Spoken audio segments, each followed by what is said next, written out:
Boa noite a todas e todos. Ou depois, para quem for acompanhar a gravação da terceira aula do curso Desafios do Desenvolvimento Brasileiro pós-Covid-19.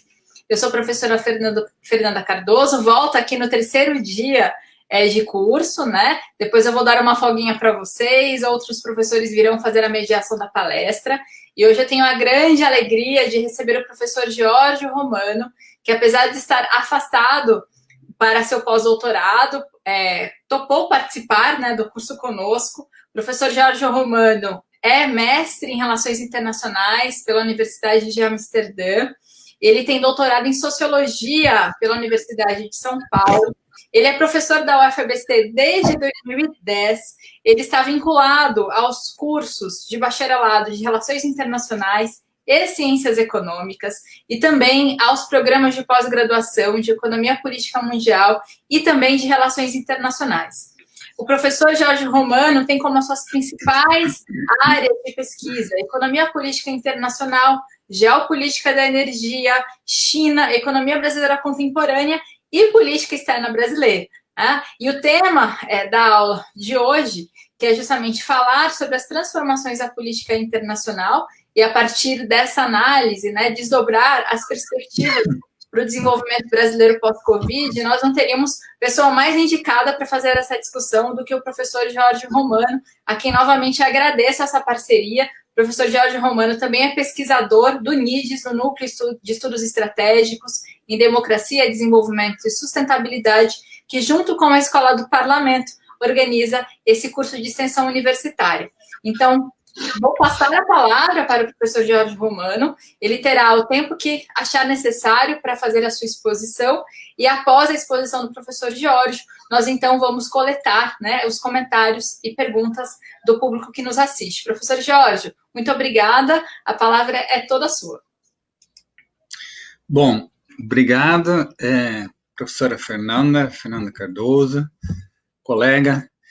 Agradeço à escola, do Parlamento, da Câmara Municipal, por essa parceria com a Universidade Federal do ABC, em particular o Núcleo Estratégico de Desenvolvimento, Democracia e Sustentabilidade. Bom, a minha situação, eu estou falando de vocês do outro lado do mundo, como a Fernanda falou, estou afastado para pós-doc, e estou com fuso horário de 11 horas, então eu estou aqui de manhã, às 6 horas de manhã, e numa situação, aliás, bem apropriada para a nossa fala. Estou em Taipei, que é a capital de Taiwan, e é o centro atual da disputa entre Estados Unidos e China. Aqui, quando você abre os jornais em inglês, não lê chinês, mas tem vários jornais em língua inglesa, se fala bastante no potencial de um conflito armado. É um pouco estranho para quem está acostumado a ler jornais no Brasil. Então, aqui parece um pouco Berlim no auge da Guerra Fria. E, ao mesmo tempo, estou aqui em um hotel de quarentena, por causa do Covid. Preciso ficar 14 dias aqui, que rende bastante, posso ler muito, mas é um pouco chato. Então, estamos na pandemia, visível aqui, preso no hotel de quarentena, e estamos aqui no centro naufrágico do conflito, das tensões entre Estados Unidos e China. E daqui eu vou falar para vocês. E a pandemia, aliás, a gente vai ver, tem um enorme papel catalisador, né, dos processos em curso. Então, vamos falar de política internacional. A palavra-chave, né, é soberania. Soberania, né, independência, é para as nações, né, os povos, o que a liberdade é para os indivíduos. Da mesma forma que o limite da liberdade do indivíduo, né, deveria ser a liberdade do outro, né, o limite da soberania das nações, da soberania dos povos, é a soberania dos outros. E, particularmente, para os países em desenvolvimento ou subdesenvolvidos, né, a relação entre soberania e desenvolvimento é fundamental. De um lado, não há soberania sem desenvolvimento, e de outro, não há como o país se desenvolver sem soberania. Então, vocês veem a complexidade. É possível, sim, que uma parte da população se enriqueça em um contexto de ausência ou perda de soberania. Isso é possível. Mas a população como um todo, não. Para a população como um todo se desenvolver, é preciso de construir e definir a soberania. Essa complexidade, aliás, se expressou também, os fundadores desse núcleo lá atrás, na Federal do ABC, a gente tinha um debate que expressa essa mesma complexidade de que eu estava falando agora. Do que o núcleo se chama democracia, desenvolvimento e sustentabilidade. Mas havia quem defendia, eu em particular, que se deveria colocar desenvolvimento no primeiro lugar, na ideia que, sem desenvolvimento, não é possível construir e manter a democracia, quer dizer, uma democracia de verdade, e não só de fachada. Mas, enfim, essa discussão é boa para refletir sobre a complexidade desses processos, mas eu quero que vocês guardem essa questão da relação entre soberania e desenvolvimento. Um não consegue existir sem o outro. No caso do Brasil, em particular, a soberania está ligada à problemática de desenvolvimento. Isso fica mais evidente ainda no caso do Brasil. Não estamos aqui em uma zona potencial de conflito militar há muito tempo. Mas o país está há décadas diante de uma construção interrompida e truncada da sua soberania. Há ameaças de ataques especulativos que condicionam as decisões políticas, não ataques de mísseis. A apropriação de riquezas naturais do Brasil não se dá por meio de invasão militar, mas por meio de relações econômicas assimétricas, imposições de regras que limitam, inclusive, a defesa dessas riquezas por parte do Brasil, em nome de liberdades econômicas que são, sim, para todos, mas que, na prática, servem mais aos interesses mais fortes, mais organizadas, mais globalizadas. São essas que conseguem aproveitar das liberdades. Com essas palavras iniciais, quero dizer que política internacional, acho que isso deve ficar claro, é muito mais que política externa. Estamos falando de inserção do país, de inserção internacional do país. Nesse sentido, a atuação do Banco Central, por exemplo, é política internacional. A regulação do capital internacional, de que forma entra, se pode entrar em vontade, se transforma o país numa casa marijuana, ou se tem regras para submeter os fluxos de capitais à estratégia de desenvolvimento, isso tudo é política internacional. O Ministério da Agricultura, evidentemente, no caso do Brasil, é política internacional. A diplomacia propriamente dita, do Itamaraty, é só um aspecto, e nem de longe o mais importante. Por isso, é tão crucial ter na presidência da República uma visão, uma estratégia sobre o tipo de inserção internacional que o país quer. E que estará sempre ligado a uma estratégia de desenvolvimento, ou, na pior das hipóteses, a ausência de uma estratégia. E como está organizada a política internacional nesse mundo? E agora o mundo não pós-pandemia não, estamos em plena pandemia. A gente pode entender a política internacional como uma estrutura fortemente hierárquica, onde os privilegiados tentam sempre, com o menor custo possível, manter os seus privilégios. O ideal para eles é fazer crer aos condenados à terra que sua sorte está ligada àquela dos privilegiados. Ou seja, a ideia é que se os países ricos vão bem, todos irão bem. Então, nem precisa se preocupar com soberania. A soberania dos países mais fortes é a locomotiva, e você só precisa ficar quietinho lá atrás no vagão. Mas só tem poder branco, a tal do soft power, aquelas nações, aqueles povos que têm poder duro, militar, econômico, o hard power. Né? Às vezes você lê, não, mas o Brasil tem um samba futebol. Isso não é poder branco. Né? Isso é interessante, é legal, dá uma boa imagem ao Brasil, mas não é poder. Porque poder é aquela que você pode mobilizar, né, para defender seus interesses, né, para reforçar a sua negociação com outros países, etc. E então a gente precisa ter cuidado, né, no uso desse conceito de soft power, tão muitas vezes utilizado de forma absolutamente errada. Mas isso é rodapé. Pois bem, esse mundo, né, não é somente fortemente hierarquizado, né, com assimetrias fortíssimas e desigual entre os países. É também um mundo de economias capitalistas, com atores internacionalizados.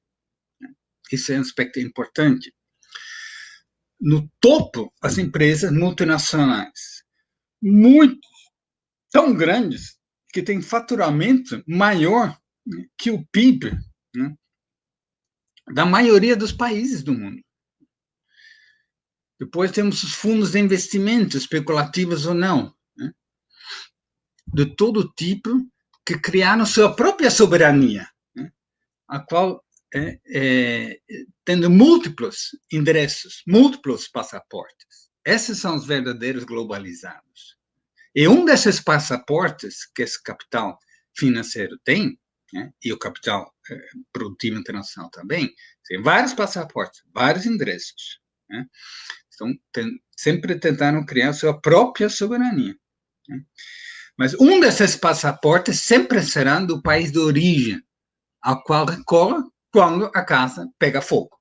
Né? Somos todos globalizados, as nações nacionais não importam mais nada, mas quando tem a crise de 2008, ele corre rapidinho para Londres, para Paris, para Washington, né, para pedir ajuda, para poder sobreviver, ameaçando, se eu caio, o mundo cai.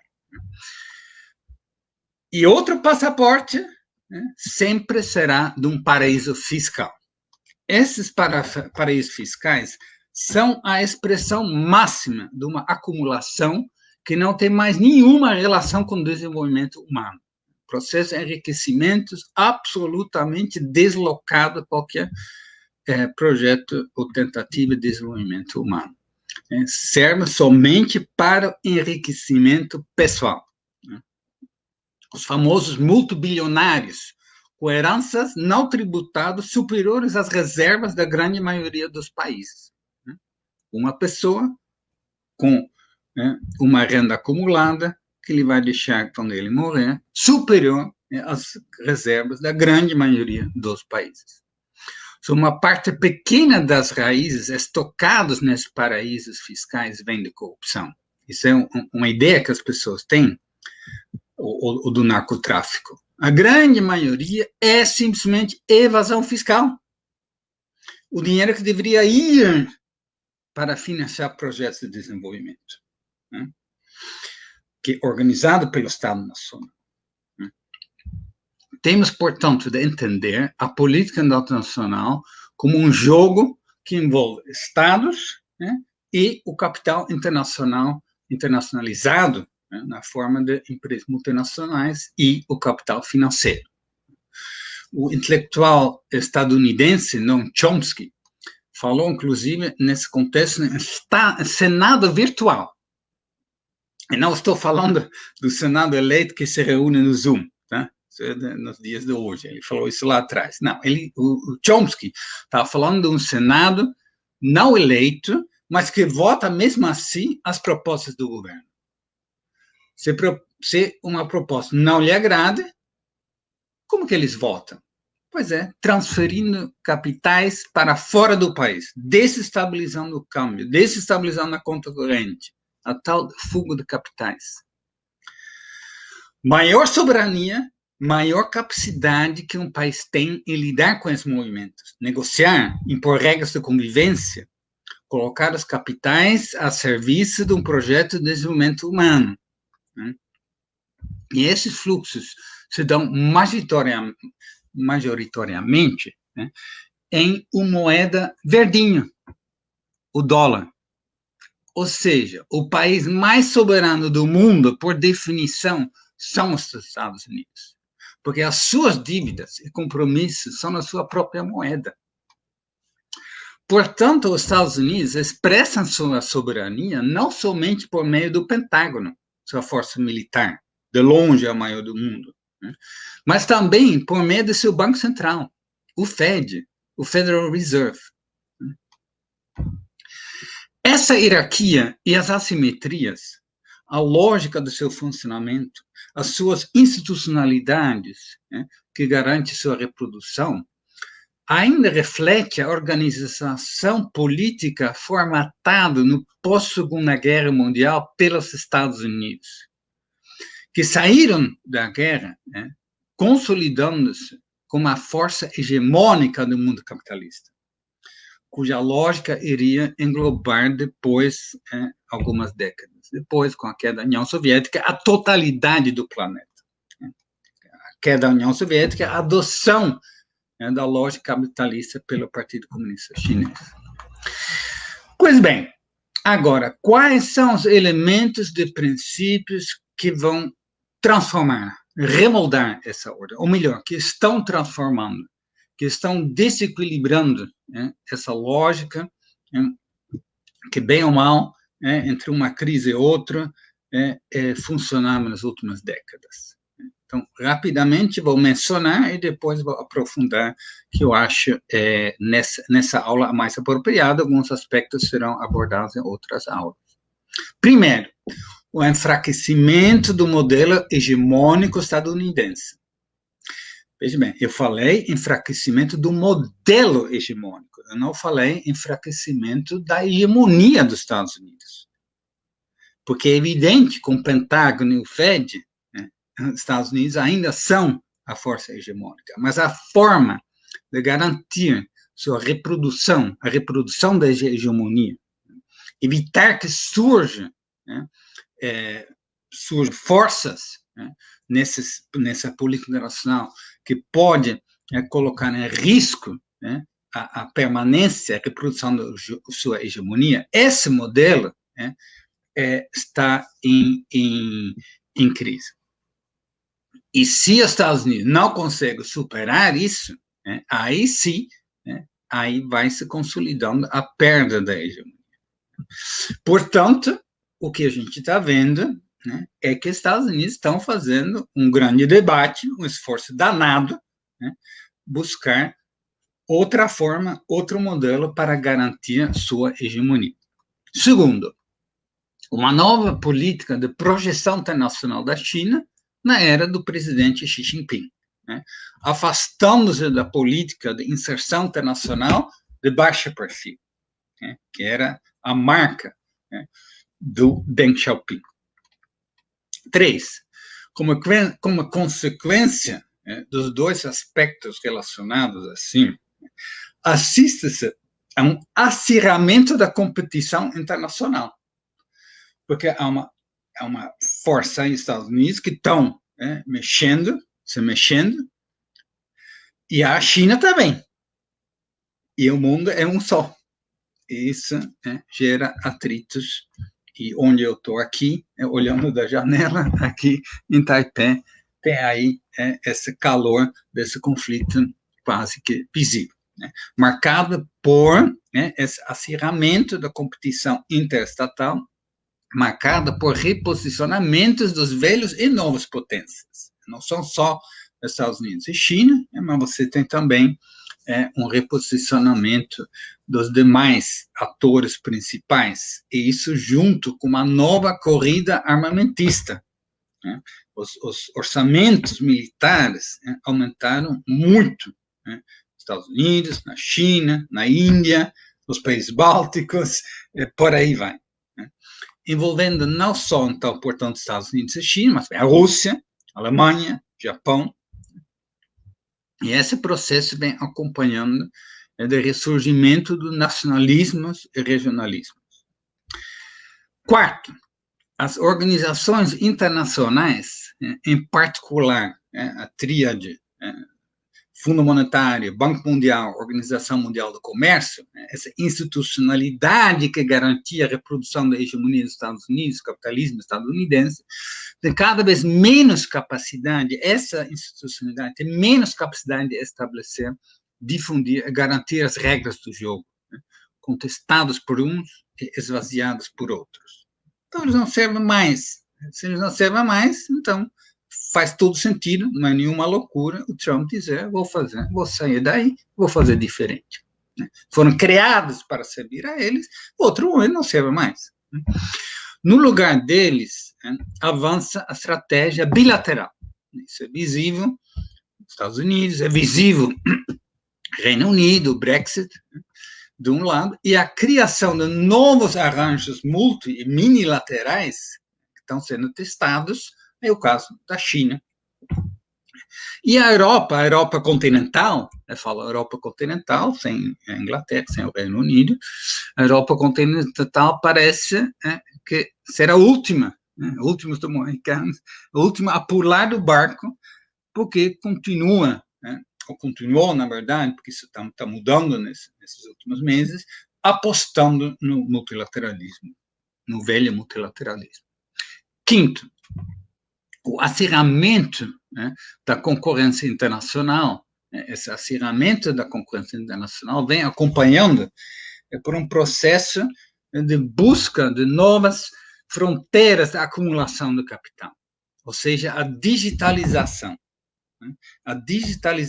generalizada da atividade econômica, marcada pelo uso maciço, introdução maciça, investimentos maciços na inteligência artificial, robótica avançada, big data, entre muitos outros componentes, que tem impacto brutal sobre o mundo do trabalho, mas sobretudo sobre a reorganização, não sobretudo, mas no nosso contexto que interessa aqui, sobre a reorganização de cadeias produtivas globais enfim, e a própria organização do trabalho internacional.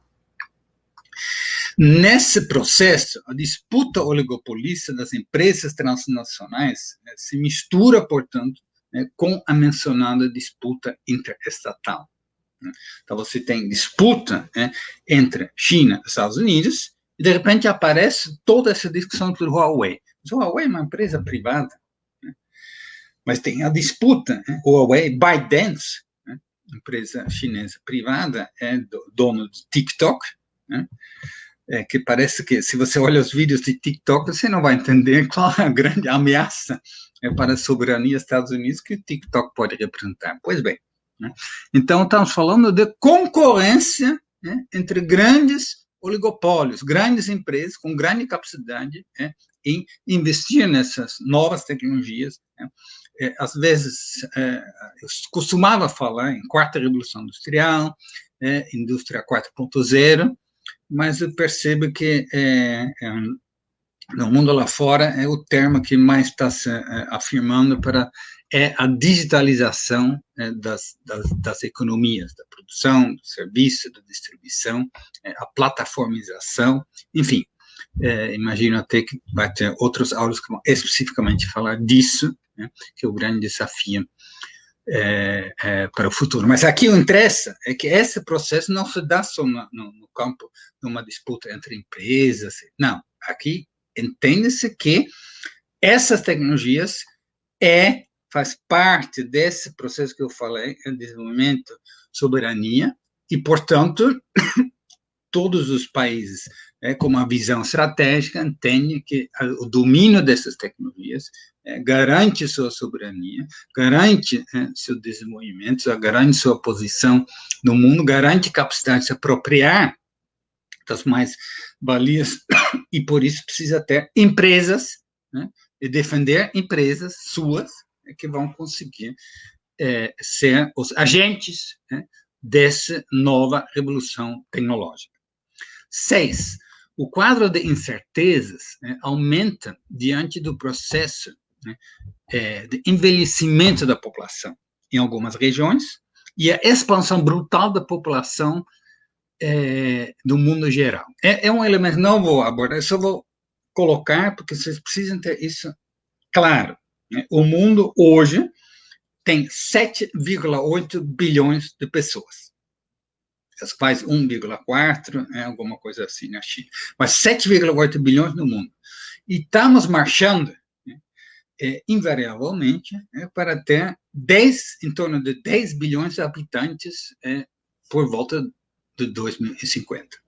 Então, essa expansão vai ter um impacto muito grande. E ele é desigual, porque o crescimento da população se dá na África e Ásia, se dá relacionado a processos de urbanização descontroladas, e, do outro lado, você tem uma Europa envelhecendo, etc. Então, as tensões múltiplas, mas não vou falar disso, mas é importante você sempre lembrar, por exemplo, quando a gente fala de energia, a demanda energética, lembra-se que tem um aspecto muitas vezes esquecido, estamos no meio do processo em curso, que nos próximos 30 anos vamos ainda ter uma explosão demográfica. Depois, aí há várias previsões a respeito do se vai ter mais crescimento, estabilização ou até diminuição da população. Muito bem. 7. É a questão ambiental, evidente. E a própria capacidade, porque você pode se preocupar com a reprodução da sua hegemonia, da sua posição no mundo, ou com conquistar essa soberania, se projetar no mundo, mas se o mundo não consegue se reproduzir a si mesmo, aí não adianta. Então, a questão ambiental está tendo um impacto muito grande, e isso está ligado ao que eu mencionei antes, a explosão demográfica em curso, porque essa explosão demográfica gera uma pressão adicional sobre o uso e controle dos escassos recursos. Porque se esses recursos são apropriados por só 20% dos países privilegiados, já numa situação de estabilidade demográfica, o avanço desses países, as aspirações dos condenados da terra vão evidentemente aumentar a disputa por esses recursos. Agora, se você vai ter um crescimento dessa população, essa disputa vai aumentar. Disputa por água, disputa por energia, disputa por terra agricultável. Muito bem. Esse será assunto que outros vão abordar com mais propriedade em outras aulas. 8. Nessa disputa internacional, interestatal, parte expressiva das populações nos países centrais, sobretudo, mas não só, sentem-se desprotegidos e ameaçados, pedem a volta de um Estado que defende os interesses nacionais. Estou falando aqui de populismo. A política volta a se impor, é chamado para se impor à esfera econômica. O sentido quando você diz para as empresas, não, volta, produz aqui, é isso. Você não está dizendo que eles não podem fazer lucro, você não está dizendo que eles não podem explorar a mão de obra, você só está dizendo onde eles querem fazer isso, ou seja, a política se impõe às decisões empresariais. Muito bem, vamos agora focar mais na questão da China, e a sua relação com os Estados Unidos, que é essa que está no centro da política internacional na próxima década. A próxima década será decisiva para a gente entender por onde vai, se haverá um grande acordo, se haverá uma divisão do bolo, se haverá um conflito, espera-se que não, e que tipo de conflito, qual a consequência disso para os demais países. Mas não pode haver dúvida, apesar que temos atores muito importantes, Japão, a Índia, a União Europeia,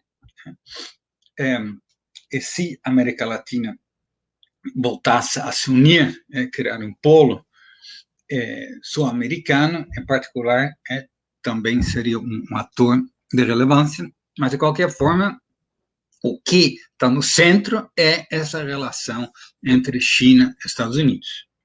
Os outros vêm lá atrás. O paradoxo é que vocês têm que entender que a ascensão chinesa esse crescimento espetacular era parte, né, da solução para a crise do capitalismo estadunidense a partir da década de 80.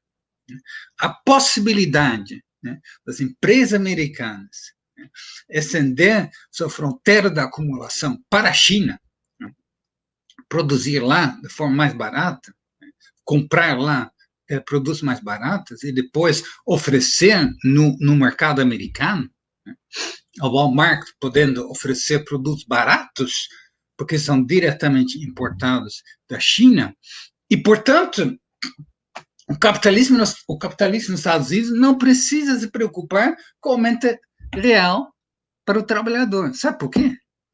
Ele pode se apropriar, como fizeram, né, durante o neoliberalismo, esses anos todos, de 99% da riqueza, né, gerada, porque o poder de compra do trabalhador aumentava, né, com o mesmo salário, sem aumento real, ele poderia comprar muito mais, porque os produtos se tornaram muito mais baratos. Ao mesmo tempo, os dólares que os chineses ganharam com essas exportações, eles colocaram, né, eles transferiram para os Estados Unidos para comprar títulos da dívida dos Estados Unidos, ou seja, financiando os chineses, financiando o processo de endividamento, né, dos Estados Unidos, e esse endividamento permitia aos Estados Unidos continuar tendo esses déficits comerciais comprando produtos da China. Então, era um casamento perfeito, todos ganhando. Né? É realmente uma coisa genial. E com consequências geopolíticas fantásticas, porque conseguiu isolar a União Soviética, quebrar a União Soviética. Então, durante um bom tempo, né, então estamos falando de 1980, né, na década de 2000, falava-se de acoplamento. Né, um acoplamento da lógica entre os dois países, e aí sim havia problemas com Praça Tiananmen, né, o Exército de Libertação da China, teve lá seus problemas com os manifestantes, mas em 89, mas isso não podia, enfim, estragar a festa desse casamento. Falava-se na China-América, né? Ganho-ganho dos dois lados. Né? O problema era que se tratava de um casamento feliz desde que a China aceitasse sua posição subalterna. E aí estava o problema. Né? Eu vou explicar isso para vocês, que é o seguinte. Você vai, então, produzir seus telefones, aqui, os smartphones, né? Os celulares, e a maioria dos componentes aqui produzidos na China. Muito bem. Se eu vendo isso e montado na China, muito bem. Se eu vendo isso, se eu compro isso, por, vamos dizer, eu estou chutando, tá? $200 nos Estados Unidos, né? Aí, quem ganha com isso? A gente vai analisar e vai perceber que quem ganha com isso é quem controla a tecnologia, quem controla a distribuição, quem controla a marca. E aí, a gente vai ver que grande parte, mais de 90%, né, do lucro, para simplificar, vai para os Estados Unidos. Muito bem. Então, esse era um casamento desigual. Como, aliás, muitos casamentos são mesmo aqueles felizes. Né? E, só que, nesse primeiro momento, né, nessa primeira fase desse casamento, né, isso era muito interessante para a China também. Era assim, não era uma imposição. A China quis isso. Porque o pouco que sobrava para ele, esse 5% do lucro que ficava na China, né, pelo volume da produção, era uma riqueza com a qual a China conseguiu tirar milhões, dezenas, centenas de milhões da pobreza absoluta. E começar um processo grande de desenvolvimento. Mas vocês podem imaginar que chega um momento que você está, então, num patamar mais elevado e você começa a pensar, mas espera aí, por que eu tenho que estar nessa posição subordinada? Por que eu mesmo não posso ter uma marca? Por que eu mesmo não posso organizar cadeias regionais e globais de produção? Por que eu mesmo não posso organizar a produção internacional desse bichinho de uma forma que eu me aproprie da maior parte? Achava tecnologia.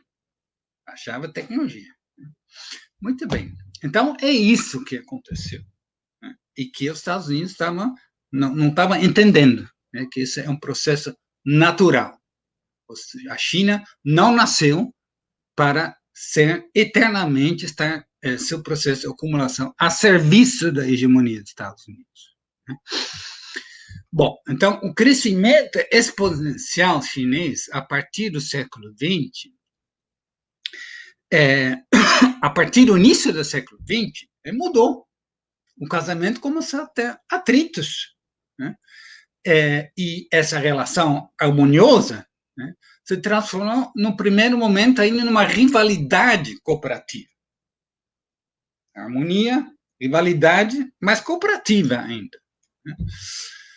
Porque ainda, inclusive na própria China, tinha clareza, Deng Xiaoping, vamos com calma, embaixo do radar screen, embaixo do radar, vamos fazer uma expansão que assusta ninguém, porque é muito grande China. Quando ele vai, tem um elefante na sala, então há de ser devagar. Mas 2008 muda.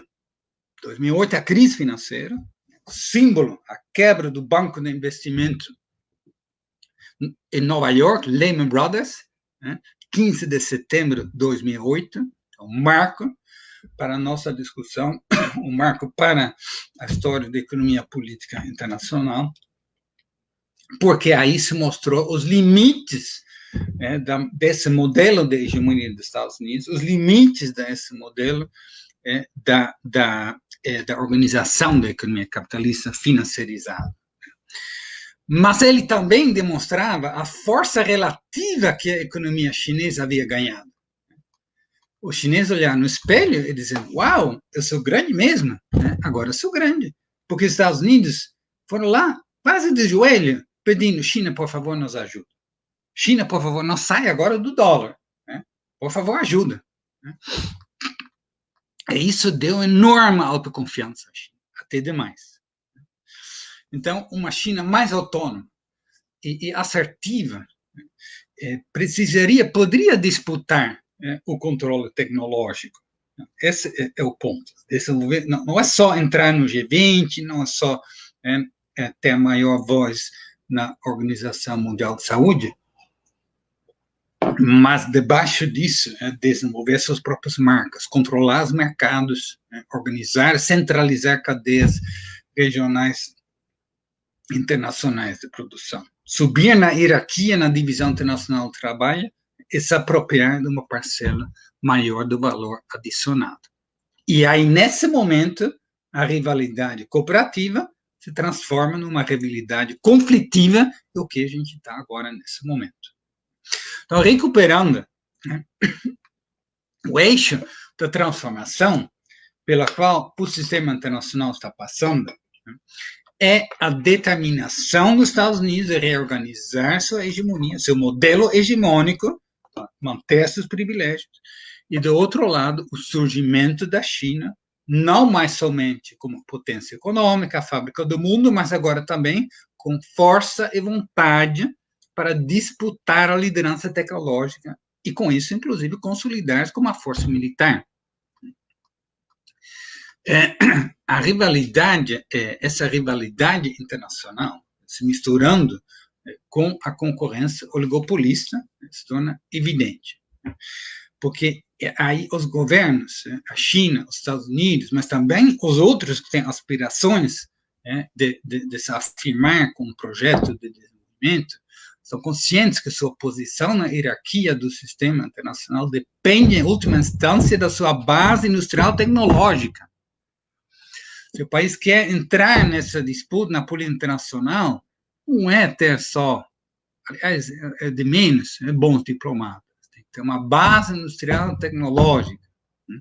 A realidade, então, essa realidade, esse mundo que a gente está vivendo agora, esse mundo que eu estou descrevendo para você, é muito diferente, né, que se falava na década de 90, com a globalização, o capitalismo transnacionalizado, né, a desterritorialização, né, o capital era independente, e as cadeias globais de valor teriam superado a rivalidade entre Estados nacionais.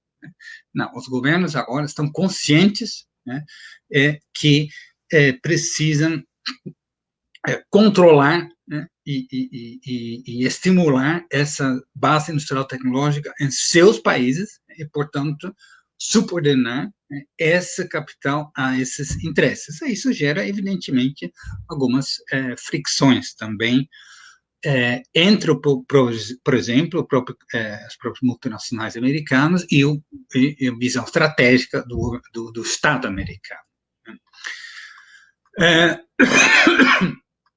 Então, tem que estar claro, em 2008, a crise é um marco, porque aí começou um momento forte de expansão do capitalismo do Estado chinês, inclusive se tornando exportador líquido de capital. A China sempre recebia capital multinacional. Agora, são as empresas multinacionais que vão para o mundo em volume. Em 2014, foi a primeira vez que havia mais capital chinês indo para o mundo, atrás das oportunidades, aquisições, construção de nova capacidade produtiva em outros países, e isso tinha lógica, de garantir alimentos, energias, mas também controlar ativos tecnológicos, fazer um atalho, e tentar comprar conhecimento, e isso junto com outros processos para sustentar esse avanço. Então, essa exportação do capital se tornou, em 2014, superior ao capital que entra na China, que a China nunca fechou alguns setores, setor financeiro, etc., mas sempre entendeu bem capital, só que com regras para submeter esses fluxos a uma estratégia de desenvolvimento, e nada de fluxos financeiros. Queremos fluxos produtivos. Então, essa experiência de desenvolvimento do capitalismo na China poderia ser um grande exemplo para o Brasil, mas isso já seria outra aula. Então, os Estados Unidos, em particular no governo Trump, mas não só, isso não vai mudar com Biden, ou quem quer que seja, os Estados Unidos tem muita divisão, se você assiste televisão americana, enfim, briga lá, briga, mas uma coisa é consenso, é preciso estancar a ascensão chinesa, dificultando a vida dos oligopólios chineses, caso Huawei, caso Biden, e, ao mesmo tempo, implementar um conjunto de políticas para fortalecer as suas multinacionais. Isso também é uma coisa que a Alemanha começou a entender. Não basta reclamar dos chineses, tem que ter, de novo, políticas industriais, tecnológicas, organizadas pelo Estado, apostar em campeões nacionais. Que aqui no Brasil se falava, isso é linguagem coisa do passado. Pois bem, os países mais avançados estão fazendo isso agora. Entende a importância disso, mas se você quer abrir mão da soberania, se você não achar que não precisa mais esse desenvolvimento, também não precisa de políticas industriais tecnológicas, também não precisa de grandes empresas como atores desse processo. Muito bem. Voltando para os Estados Unidos, o que eles estão fazendo, e nesse momento a China está subindo a escada, e Estados Unidos, eles querem chutar a escada. É exatamente o título de um livro, no coreano, autor Chang, e o livro chama Chutando a Escada. A ideia é essa. Quem vem lá de baixo pode até subir um pouco, para ajudar quem está lá em cima. Mas chega um limite, eles têm que parar, né? Porque senão ameaça. No topo do Himalaia, que os chineses costumam mais fazer, em vez de escada, eles usam Himalaia, no topo do Himalaia, tem espaço para todo mundo. Portanto, quando os chineses vão subir, lá em cima, opa, vou ter menos espaço aqui, menos privilégios. Então, fica lá. É o momento certo para chutar a escada. Os chineses estão ainda muito longe da defasagem da capacidade tecnológica com relação aos Estados Unidos. Muito bem. Essa perspectiva, aliás, chegou também à Europa, né? Que está prestado, está tendo um lado, é uma pressão, a tentativa dos Estados Unidos de enquadrar seus aliados como uma parte desse processo de reorganizar sua hegemonia, e, do outro lado, a expansão chinesa e os desafios colocados pela força militar russa, que está ligado a isso, que também já seria um pouco dentro do espaço que temos. Não há tempo para detalhar isso, né? E temos as forças centrífugas internas na Europa, com Brexit, etc. Então, o que a gente está vendo é que, dentro desse processo, a Europa opta claramente, busca, né, o seu lugar através de uma nova estratégia industrial, que eu acabei de falar. Alguns chamam isso de neomercantilismo. É uma clara mudança no pensamento na Alemanha, que começou no início de 2019, do ano passado, antes da pandemia, mas que esse processo acelerou muito, né, durante a pandemia, né? Porque na questão da indústria de saúde ficou mais claro ainda. A soberania, a capacidade de defender a saúde de suas populações depende muito da sua capacidade de controlar, né, enfim, a base industrial, a base tecnológica. Ou seja, é importante, agora estamos aí, as eleições nos Estados Unidos, etc., mas o governo Trump deve ser entendido, nesse contexto, com tudo o que eu tentei explicar, muito mais como uma expressão dessa busca de novas formas para manter sua dominação, do que causa de instabilidades. As instabilidades estão lá, e estão lá também no mundo do Joe Biden, caso ele vença as eleições, como está previsto nas pesquisas. Muito bem. Então, do outro lado, né, a China não parece estar... isso é um aspecto importante da avaliação, que a gente pode discutir depois, mas, na minha opinião, do que eu consigo ver, isso evidentemente é uma forte discussão também aqui em Taiwan, mas, na minha percepção, a China não está buscando, não está investindo uma nova ordem mundial. Não é a dominação global do Partido Comunista Chinês que está em jogo, né? O que aparece estar em jogo é gerar condições para continuar seu crescimento, né? E que esse crescimento é condição sine qua non, uma condição essencial para o Partido Comunista poder manter a sua hegemonia. Nesse sentido, há uma forte relação entre essa estratégia mais ofensiva no campo da economia internacional e a política interna. A integração da China, a estrutura econômica e política global, né, nos moldes propostos pelos Estados Unidos, que eram no primeiro momento funcional, né, então se tornou um limite a seu projeto de crescimento, né?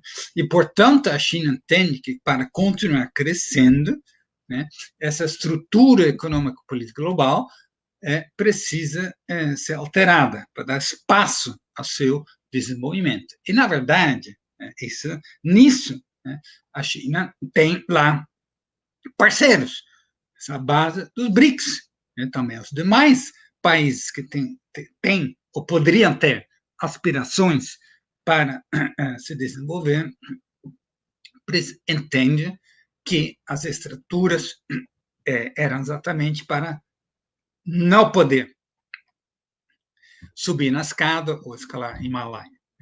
Então,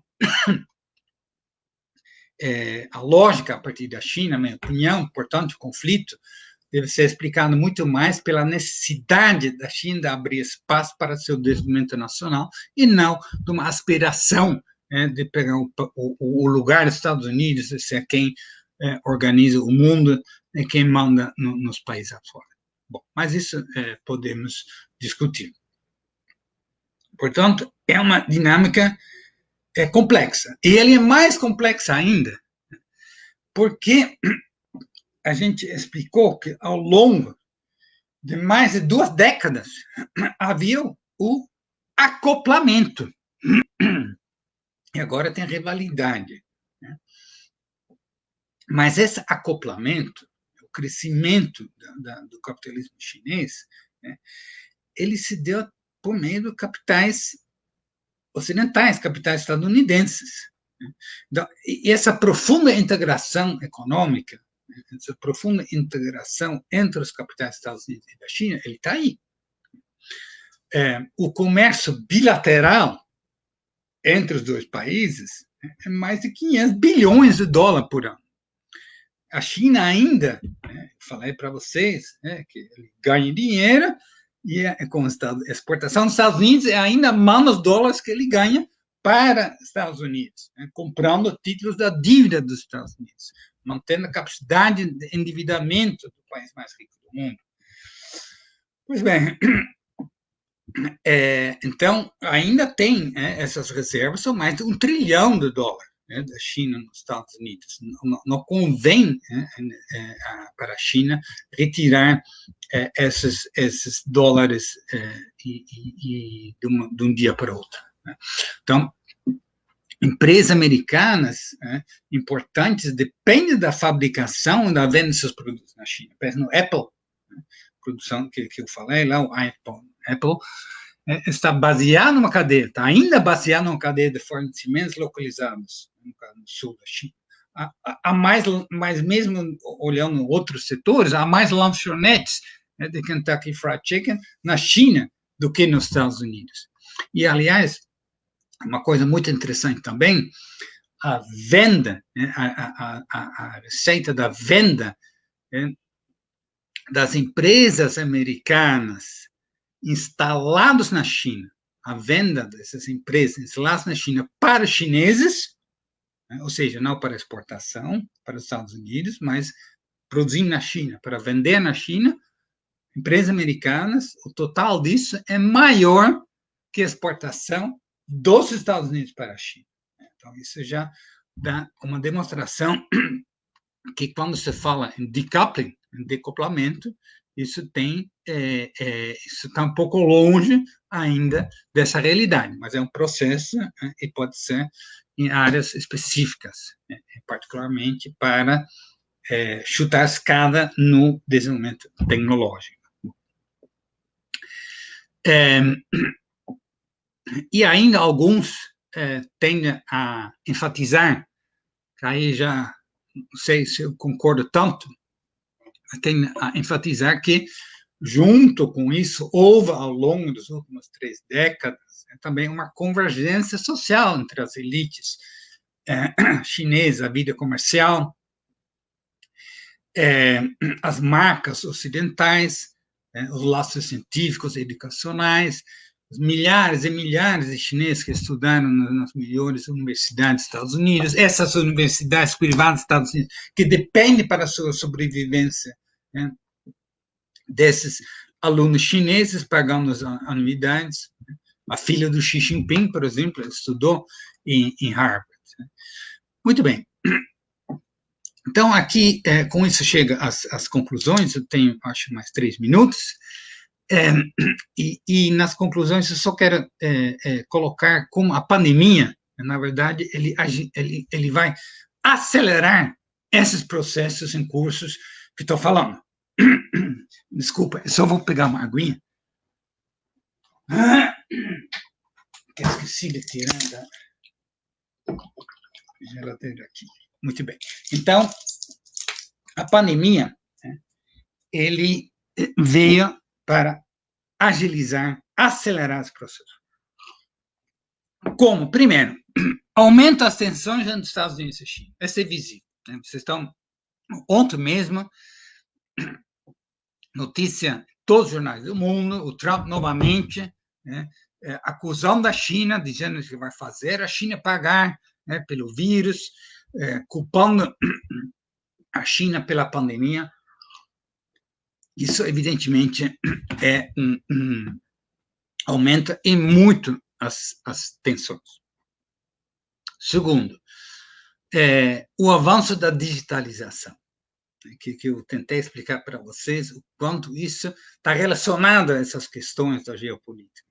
Essa busca de novas fronteiras da acumulação do capital, uma nova organização, né, do capitalismo nos Estados Unidos para garantir, né, como base para garantir a reprodução da sua hegemonia, como base para garantir, lá no topo da soberania das nações. Então, a digitalização, com a pandemia, teve oportunidades gigantescas. Eu próprio agora estou conversando com vocês, né, dessa forma, né, tanto na oferta como na demanda. Né.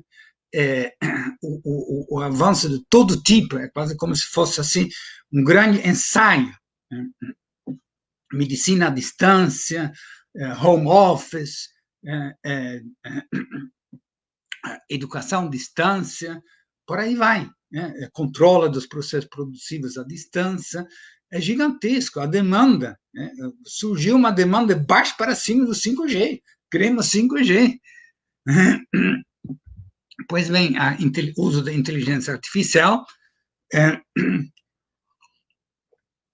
e isso acelerou, em talvez, sei lá, 5 anos, esse processo, e também a aceitação da população, porque uma nova revolução tecnológica, ele muda as relações sociais.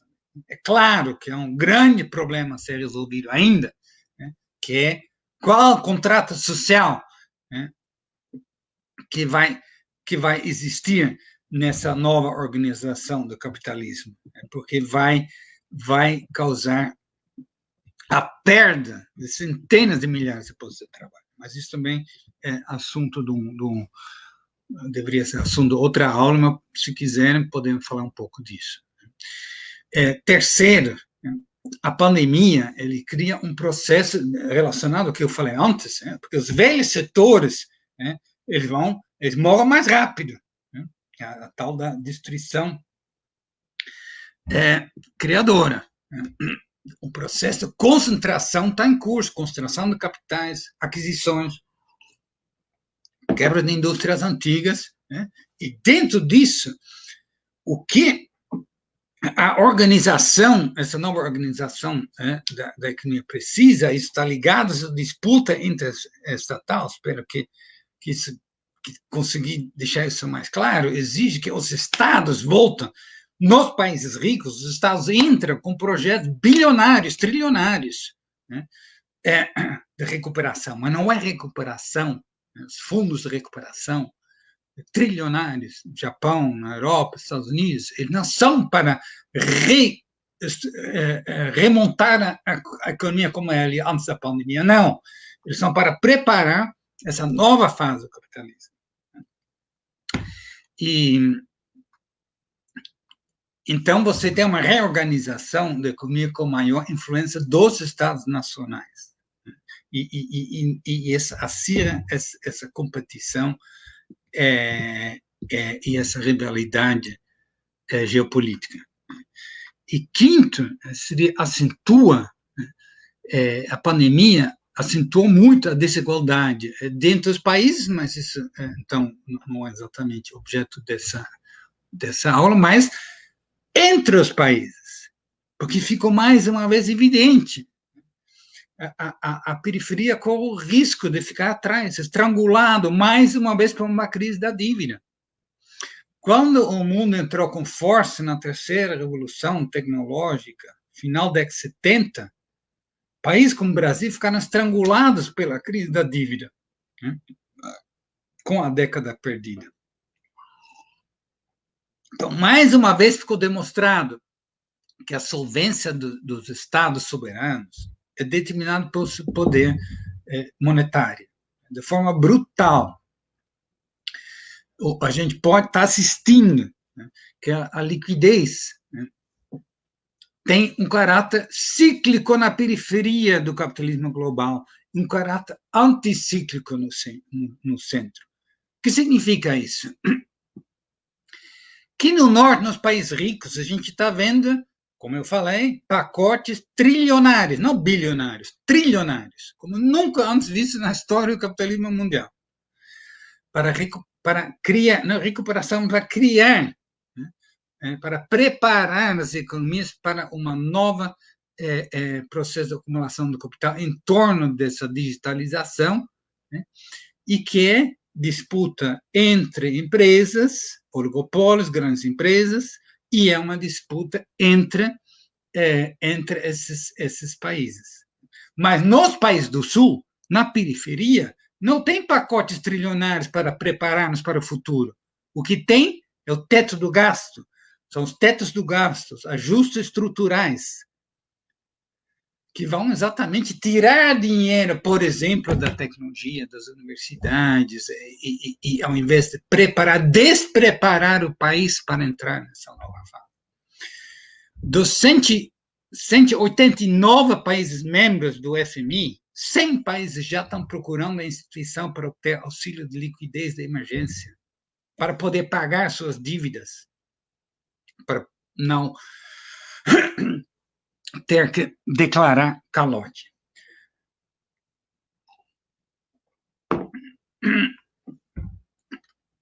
Brasil, aí vou terminar e deixar para o debate, né? Brasil não está na pior situação, né, em alguns aspectos, porque ainda tem reservas robustas, ele não precisa, não há nenhuma discussão, como tem na Argentina, como tem nesses 100 países que eu mencionei, de ter que recorrer de novo ao FMI. Né? Há reservas robustas e tem ainda um forte superávit comercial, aliás, ainda não tem um forte dinâmica exportadora. Mas a questão que quero colocar aqui para vocês, e volto, soberania, projeto de desenvolvimento, capacidade industrial tecnológica, né? Ou seja, o que é o problema que eu vejo no Brasil, que a inserção internacional do Brasil, é verdade que não tem problema de solvência, tem reservas, tem superávit comercial, mas carece de uma visão estratégica de mais longo prazo, na minha opinião. Se 1/3 das terras agricultáveis do Brasil, 1/3 das terras agricultáveis no Brasil estão ao serviço da produção e exportação de soja para a China, ótimo. A China demandou até mais soja, para ser menos dependente da importação de soja dos Estados Unidos. O preço do soja, no meio da pandemia, subiu. O dólar subiu. Então, há um enriquecimento fantástico por uma parte da nossa sociedade, parte dos brasileiros, mas isso tudo, essa inserção internacional está descolada, desvinculada numa capacidade, um projeto de desenvolvimento, capacidade de um projeto para gerar capacidade endógena de dinamismo, de desenvolvimento, de tecnologia. E se um dia a demanda de soja da China cai, vão fazer o quê? Lembra? Manaus era uma das cidades mais ricas do mundo em determinada época, porque só lá se produzia borracha, que é natural da Amazônia. E Manaus era riquíssima, construiu no meio da selva um grande teatro, uma grande ópera. Né? Não investiam em tecnologia, capacidade de um projeto endógeno, um dinamismo. E quando caiu a demanda por soja, não caiu não, mas quando se criou alternativas, levando a produção de soja para a Ásia, nas plantações, depois a borracha sintética, caiu como castelo de cartas. Então, essa na própria história do Brasil, há elementos que reforçam essa ideia que a inserção internacional, ele precisa estar ancorado num projeto de desenvolvimento tecnológico e, com isso, entrar na política internacional com projeto de soberania. Muito obrigado, estou aqui à disposição para as perguntas e desculpa qualquer coisa. Bem, muito bem. Enquanto o professor Giorgio vai tomar mais um pouquinho de água, agradecer muito, Giorgio, pela sua aula, que foi excelente. Você abriu muita perspectiva a respeito do tema da aula de hoje. Mais do que isso, né, você traz aí elementos para assuntos que nós vamos discutir ainda ao longo do curso. E nós já temos perguntas aí, o público já colocou uma diversidade de perguntas. Eu vou te fazer uma por uma, tá, Giorgio? Até para dar tempo de acalmar, né, a discussão. Eu vou começar aqui pela pergunta da Alexandra Roberta. A Alexandra pergunta o seguinte, que foi um assunto que você tratou, mas que você acabou não abrindo tanto, né? Mas ela gostaria de saber qual será a nova tendência de trabalho depois desse avanço tecnológico. Bom, eu espero, não tenho certeza, que tenha outra aula que possa aprofundar isso, porque isso, evidentemente, é uma grande preocupação. Né? E não tem muito, não, é um reflexo, né, de tudo que eu falei, não é em si um campo da política internacional, mas o que está em curso é uma mudança radical. Mudança radical. Eu só vou dar um exemplo para você que já está acontecendo no Brasil. Você tinha o telemarketing, que gerava centenas de milhares de postos de trabalho. Centenas de milhares de postos de trabalho. Não eram bem remunerados, mas era trabalho com carteira assinada, né, com horário de trabalho, respeitando, enfim, dando um mínimo de vida digna, né, a possibilidade de buscar uma vida digna para muitos trabalhadores, trabalhadoras, sobretudo jovens, no Brasil. Pois bem, quando vem a inteligência artificial, você coloca lá um robô, você desenvolve uma tecnologia, que não necessariamente é uma tecnologia brasileira, inclusive, mas você tem uma tecnologia artificial, e agora, quando você liga, não tem mais alguém atendendo. Você liga e você tem uma voz artificial. E você responde, e no início você fica irritado, porque ele não tem, etc. E um mês depois você percebe que, já avançou muito, porque é um processo de aprendizagem gigantesco. Quando você tem 800 mil trabalhadoras de telemarketing, cada um tem que passar um processo de treinamento. Agora, os 800 mil robôs, não. Porque o que um aprende, automaticamente, todo o sistema aprende. Então, essa é uma mudança radical. Uma vez eu conversei com uma empresa que está instalando, eu falei, mas você não tem nenhuma, você não pensa no que isso significa na sociedade? Ele falou, não, a gente faz pesquisa que mostra que, sobretudo os jovens, adoram isso, porque não aguentavam mais falar com as teleoperadoras. Então, é uma questão muito complexa. Né? Há um avanço nisso, mas o que a gente vai fazer com essas centenas de milhares de trabalhadores? E isso é generalizado. Veja bem, os robôs, eles existiram desde a década de 70. Eu lembro quando a primeira robô entrou lá na Fiat Mirafiori, em Turim. Primeiro robô na indústria automobilística. Era um espetáculo. E por que, então? O que tem de novo agora com a digitalização? O que tem de novo que há uma difusão, não estamos mais falando de milhares, mas milhões de robôs. E os robôs tornaram uma parte da organização, da produção, distribuição, generalizado. E isso muda completamente. Por exemplo, eu estava na Europa como a parte da minha pesquisa de pós-doutorado, comprei sandálias e eu pensei, bom, vou ver se é da China ou produzido no Vietnã. E que estava escrito lá? Sandálias baratas. Made na Alemanha, em Germany. Você fica pensando, ué, mas é isso.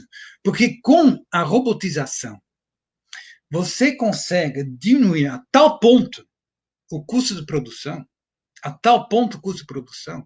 que esse processo de reorganização, né, das cadeias internacionais de produção já estava em curso antes da pandemia. Você ganhava, porque as empresas multinacionais eles vão lá fora, porque o custo é mais barato. Agora, se eu crio uma realidade que esse custo, em troca do custo barato, você aumentava a vulnerabilidade. Sempre existia problema da vulnerabilidade.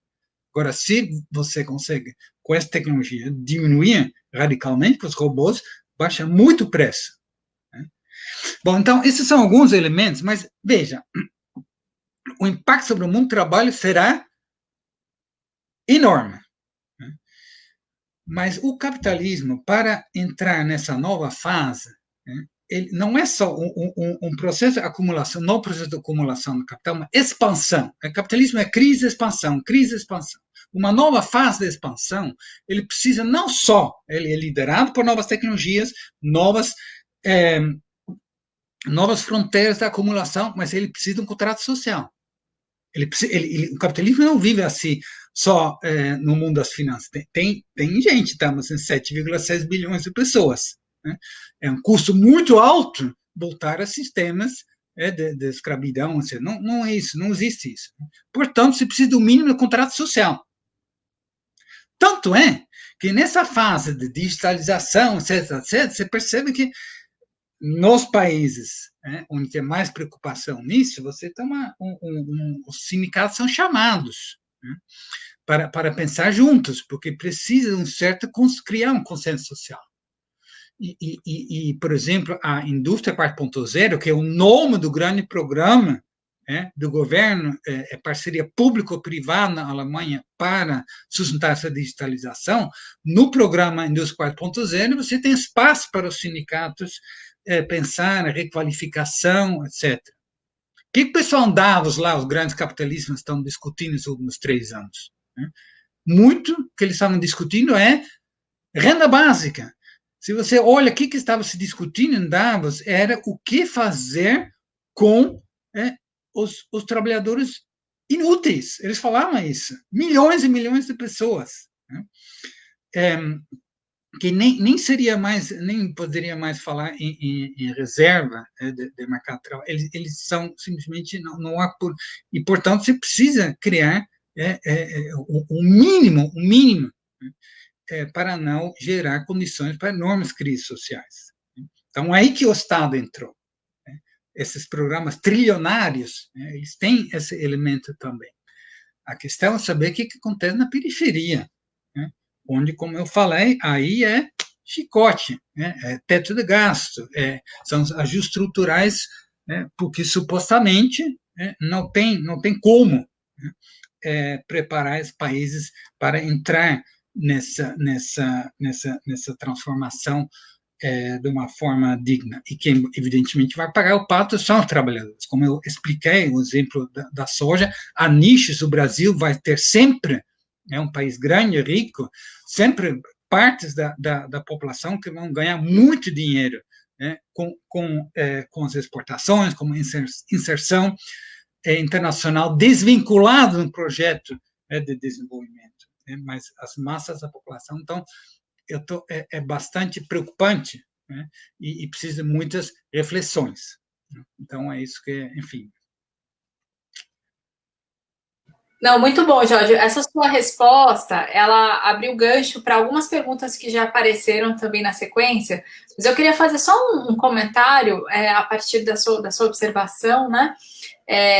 Que você coloca, né, na sua aula de hoje, a questão da necessidade de ter uma visão estratégica de longo prazo, que é a grande chave, né, para discussões de desenvolvimento.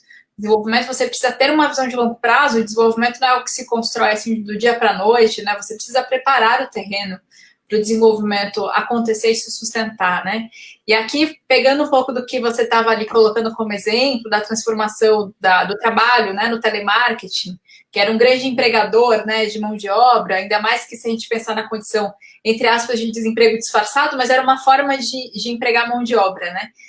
Que uma discussão que se faz, né, é que o problema não é a automatização, é você não ser protagonista nesse processo. Então, do ponto de vista do país, o problema é ele não ser, né, alguém que está surfando nessa onda de progresso tecnológico, não ser o protagonista desse processo, né? É sobre isso que a gente precisa discutir mais seriamente. Quando a gente se contenta, né, em ser a fazenda do mundo, a gente se coloca esse risco, né? De que pode ser que uma hora as pessoas não queiram mais consumir os produtos da fazenda do mundo, porque você vai ter possivelmente um produto que substitua isso com facilidade. Ou uma área geográfica. E a gente vai pode produzir soja. Mas só, Fernanda, só para... são duas coisas. Né? Porque o problema do futuro da mão de obra, ele existe também nos países protagonistas desse avanço tecnológico. Na Alemanha existe essa preocupação. Na verdade, no Brasil tem dois problemas. Porque essa tecnologia chega no Brasil. Sim. Então, as consequências negativas chegam, mas você não tem os elementos positivos. Porque Exato. se você é protagonista, não é que você não vai ter esse enorme desafio que acontece no mundo do trabalho, mas você vai ter a possibilidade de você apropriar-se da renda gerada por essas novas tecnologias para investir em formas de organização social que pode ser uma renda mínima, renda básica, não é isso que estou sugerindo, mas são os debates que existem. Né? E por aí vai para você não ter um processo ainda maior de desagregação social, etc., que aí os próprios capitalistas estão preocupados com isso. Né? Esse é um elemento que eu quero enfatizar. Né? Porque justamente o problema é você perder participação na geração de excedente, né? Porque se você não tem excedente, você não tem nem por onde começar, você não tem recursos para fazer política pública, você não tem nem por onde se amarrar, né? E aqui eu vou aproveitar o seu gancho, eu vou pular aqui um pouco a fila, porque o Lucas Vaz, que inclusive é nosso aluno, é meu querido aluno lá da UFABC, ele faz aqui uma pergunta para você que junta um pouco do que a gente está colocando. Ele diz assim: voltar a produção para os países desenvolvidos tiraria a importância da mão de obra dos países em desenvolvimento. Nesse sentido, a renda básica universal seria uma saída para o próprio capital, assim como foi o fim da escravidão? Então, veja, eu quero só deixar claro que é um processo muito complexo, com muitas contradições, e precisa fazer muita pesquisa para acompanhar esse processo. É claro que não é de dia para a noite que a mão de obra deixa de ter um papel importante, mas vamos dizer, se há um projeto na Alemanha ou nos Estados Unidos, que for que seja, de reorganizar sua base industrial, há possibilidades para isso, e possibilidades do Estado negociar com os capitalistas, dizendo, vou baratear a energia, vou diminuir impostos, porque aí, junto com isso, tem processo tecnológico, você faz a conta, você não vai perder esses lucros ao produzir aqui de novo, e aí essa ideia de perder a importância nas decisões de locação da mão de obra barata. Mas tem outros motivos para a localização. Né? São regras ambientais e o mercado interno. Porque se uma empresa vai para a China, hoje, muitas vezes, não é porque lá a mão de obra é mais barata, mas porque lá tem um mercado gigantesco. Né? E a China não vai querer importar os produtos e gerando desemprego na China. E a Vietnã, por exemplo, ele está agora seguindo esse caminho da China, né? Ele ainda está apostando na sua mão de obra barata. Então, é um processo cheio de contradições, mas há tendências importantes. Só para deixar claro que temos que ter cuidado, enfim, tem só uma hora, então, mas são processos que não há afirmação, está acontecendo isso e só isso, está acontecendo muitas coisas, ao mesmo tempo a gente precisa analisar a síntese disso, qual é, e pode ter vários processos, várias estratégias de país, várias estratégias de de empresas nisso. E pode diferenciar, aliás, diferencia muito por setor. As pesquisas têm que ser setoriais, tem forte elemento setorial. Né? Mas, sim, essa preocupação com a estabilidade social do sistema, o contrato social, né? Uma expansão do capitalismo, né? Ele está ligado à tecnologia, está ligado a apoio a uma infraestrutura, né? Onde o Estado tem papel, isso ficou visível, muito visível, né? Não importa governo de direita ou esquerda, não pode ser Trump ou Merkel, nesses países se tem esses projetos trilionários, com governo, com gasto público, né? Mas existe, então, essa questão da sociedade. É verdade, eu falo do Davos, se você vai ver nos últimos anos, formas de renda mínima, renda básica, são muito populares nesse meio. Né? Não é mais só do nosso querido Suplicy. Né? É uma ideia que é apropriada, levantada como uma bandeira, para você fazer essa expansão sem correr o risco, né, de grandes confusões sociais, que aí você teria que entrar com a força bruta, né, para você submeter as camadas populares a essa lógica da acumulação. Eu não sei, eu acho que um ser humano, ele tem um elemento de renda, mas ele precisa ter uma sociedade para ser um protagonista de alguma coisa. Né?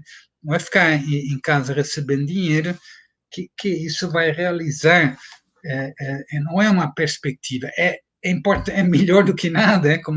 Aliás, nisso também a pandemia foi uma escola, um ensaio. A pandemia foi uma grande trailer, na verdade, não só na questão da digitalização, mas também de inovações nesses aspectos sociais, essa questão generalizada de grandes apoios financeiros de rendas emergenciais no mundo afora, mas isso não vai resolver. Isso não vai resolver. Precisa pensar novas formas de organizações sociais, porque vai tensionar. Não tem como não achar que vai ter um contrato social a partir simplesmente de uma renda básica mínima, que garante reprodução bem nos níveis inferiores, e aí o mundo pode continuar acumulando e aumentando as desigualdades sociais. Acho que não é sustentável.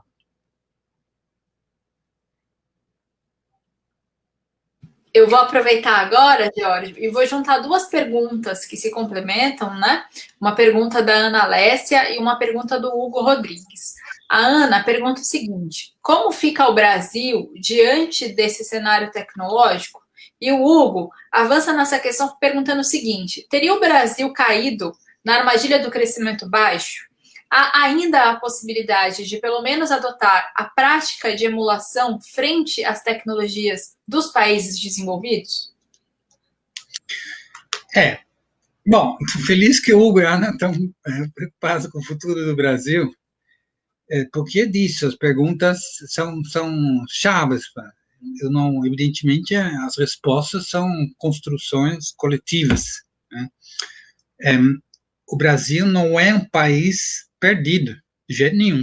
O Brasil tem grandes riquezas, ele tem uma base mínima industrial, ele tem espalhados uma capacidade tecnológica razoável, claro, muito longe do que existe nos países mais avançados, mas estamos numa, vamos dizer, de novo, num momento crucial, comparável no final da década de 70. O que aconteceu na década de 70? O Brasil vinha com uma estratégia de desenvolvimento, com todos os erros e acertos. Você chega em 1979, né, com uma diferença, a menor diferença na história do Brasil entre sua capacidade industrial tecnológica e aquela dos países mais avançados. Ainda havia um hiato muito grande, mas era a menor. E aí vem a crise da dívida. E aí o Brasil se retrai, não tem mais investimentos, nem de dentro, nem de fora, né? E essa imposição, isso tem a ver com a situação internacional, e você pode dizer, bom, então ficou relativamente igual? Não, porque os países mais ricos e aquelas da periferia, como a Coreia do Sul, que continuaram avançando, né, eles entram na terceira revolução tecnológica, o Brasil perde o bonde e o hiato aumenta muito. Né? As novas tecnologias chegam no Brasil com consumidores. Né? O Brasil é consumidor, não é produtor, não é. Então, você perde a capacidade endógena, que é o dinamismo disso, e aí aquela que a gente fala aí do processo de descentralização, etc. Mas isso também acho que é outra aula. Então, estamos de novo nessa situação. Né? Porque essa digitalização e tudo, isso que eu falei, 5G, etc., etc., o Brasil até vai ter, porque eu expliquei, você tem riquezas no Brasil, só os exportadores de soja é um dinheiro que não termina nunca. Você tem a exportação do petróleo, você tem. A questão é como você, esses fundos, como você usa eles para gerar um processo de capacidade que exige, só consegue organizar isso um Estado nacional. A experiência chinesa está clara nisso. Né? Não só a chinesa, evidentemente, a própria brasileira, na década de 50, 60, 70, mostra isso. Agora, se o Estado abre mão, diz, não, eu vou me retirar, tem ali o teto do gasto, é uma certa preguiça até do Estado de assumir essa responsabilidade de deixar então, o mercado se enriquecer e vamos ver o que acontece. Com certeza vai ter uma parte da população que vai se dar muito bem, né? Mas o país não, a soberania do país não, né? Portanto, é uma disputa, é uma grande discussão. Eu acho que o Brasil ainda pode, sim, pensar de forma realista, evidentemente, mas é um país grande que pode se aliar. Né? Se a gente vende soja, petróleo para a China, por que não então dizer, peraí, vamos fazer isso, ligar isso a uma forma de transferência tecnológica, mas chegamos a um ponto tão triste que a gente nem exporta soja processado, não, em grão mesmo, né? Porque o processamento, então, se dá na China para gerar emprego lá. Não é alta tecnologia, claro, mas só para você ter uma ideia, não tem realmente uma visão de como aproveitar uma base industrial tecnológica pode, no Brasil, ser construída a partir dessas riquezas naturais. Essa foi a grande tentativa que os governos tentavam fazer em torno do petróleo, com conteúdo local, com investimentos em capacidade, essa produção no alto mar, ele altamente ligado ao processo tecnológico. Mas, enfim. Então, eu diria que se houvesse vontade dos vários grupos na sociedade, mas vontade mesmo, né? E que essa vontade se expressa em torno de uma reorganização do Estado, ainda há com certeza nichos, né, para o Brasil ocupar e participar, né, e procurar outros países na renda média e países em desenvolvimento para juntos encarar esse esforço. Mas é muito fácil para várias partes das elites brasileiras de abrir mão desse esforço, dessa discussão, e simplesmente ir pelo mercado e ver nichos pessoais de enriquecimento que existem. E com isso aumenta, inclusive, as desigualdades no país. E aí, para essas pessoas ricas, é a mesma coisa que para as elites de Manaus. Não importa ter universidade no Brasil, porque públicas no Brasil, porque você pode ter algumas universidades privadas de excelência e você manda seus filhos para as universidades nos Estados Unidos e Inglaterra, ponto. Não, porque aí a gente coloca sempre a pergunta, né, Geórgio? O desenvolvimento interessa a quem, né? Interessa uma parcela, a outra parcela está muito bem do jeito que está, né? E aqui eu vou colocar a pergunta da Alexandra, que ela diz o seguinte: hoje a briga não é mais capitalismo versus comunismo, sim capitalismo versus mais capitalismo. E aqui eu aproveito o gancho da pergunta da Alexandra e pedir para você explorar um pouco mais, assim, sua perspectiva sobre o que você acha que vai ser o papel do Estado no contexto do pós-Covid. Você acha que isso vai mudar um pouco? Você chegou a falar sobre isso, né, ao longo da sua aula, mas eu gostaria que você explorasse isso um pouco mais agora também. Peraí, a primeira que era? A da Alexandra se hoje a briga não é mais capitalismo versus comunismo, sim. Capitalismo versus capitalismo. Tá bom. Muito boa, Alexandre, muito bom. Não, então, esse é um debate, evidentemente, no fundo você está perguntando como caracterizar o crescimento chinês, o processo chinês. Né? Então, eu sou daquelas que vejo claramente, os chineses não gostam disso, mas eu vejo um sino-capitalismo. A discussão é que o capitalismo, você pode dizer que a China usa o capitalismo como meio e não como fim, né? Seria até ser fiel às origens da teoria marxista, que você precisa passar por uma fase de desenvolvimento capitalista para depois criar as bases para o socialismo, desenvolver as forças produtivas, isso está literalmente no Marx. Então, nesse sentido, o Partido Comunista, com seu processo de enriquecimento capitalista, ainda estaria dentro da teoria marxista. Mas, então, isso, e com certeza você tem a operação das empresas chinesas lá fora, eles seguem os parâmetros dos grandes oligopólios capitalistas. A rivalidade entre oligopólios ele é uma rivalidade seguindo a lógica capitalista. Porque, veja bem, vamos aprofundar um pouco, Fernando, nisso, tá? Porque quando você diz, não, mas as empresas chinesas, eles vêm não só para fazer lucro, porque eles vêm para fazer lucro, então não tem nenhuma dúvida disso, pelo amor de Deus, né? Eles vêm para fazer lucro. Só que tem várias formas de capitalismo.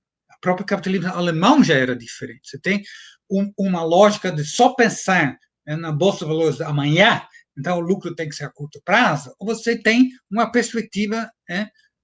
As empresas alemãs tinham sempre muito mais financiamento, não da Bolsa de Valores, mas de financiamentos bancários, seja mais longo prazo. Você pode dizer, não, eu não preciso fazer grandes lucros amanhã, posso ter lucros depois. O lucro está dado, esse é o motor. Né? Mas você tem várias formas de capitalismo nesse sentido. Então, isso sim, as empresas chinesas, quando eles vão lá fora, não todos, mas alguns, sobretudo os estatais, eles podem mirar um lucro de mais longo prazo e dar uma vantagem, evidentemente, com relação àquelas empresas que estão presas a prestar contas no dia de amanhã na Bolsa de Valores. Muito bem. Agora, dentro da China, talvez aí complica um pouco mais a discussão, mas ainda eu acho que a dinâmica da economia ele é capitalista, mas não é um capitalismo anglo-saxão. Mas também, como na Alemanha ou na Holanda, nunca era um capitalismo anglo-saxão. Ainda na Europa Ocidental, mesmo depois do neoliberalismo, 50% da renda nacional, a distribuição de 50% da renda nacional passa por decisões políticas. 50%. Porque o capitalismo anglo-saxão é esse? Então, você tem o fato de você ter uma forte presença do Estado na economia, e tem mesmo, no processo de desenvolvimento, não significa que a lógica da acumulação não seja capitalista. Agora, tem algumas questões que a China claramente se diferencia dentro de uma lógica de capitalismo. Eu menciono explicitamente uma questão que eu levantei na minha palestra, a questão da relação com o setor financeiro, que é o Senado virtual. Isso não existe na China. A China abriu para capital produtivo. A 95% do setor financeiro na China, ele é estatal.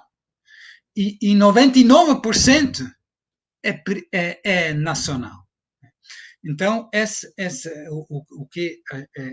dominação do capital financeiro, né, que subordena a lógica dos investimentos produtivos aos ganhos financeiros de curto prazo, isso não existe na China.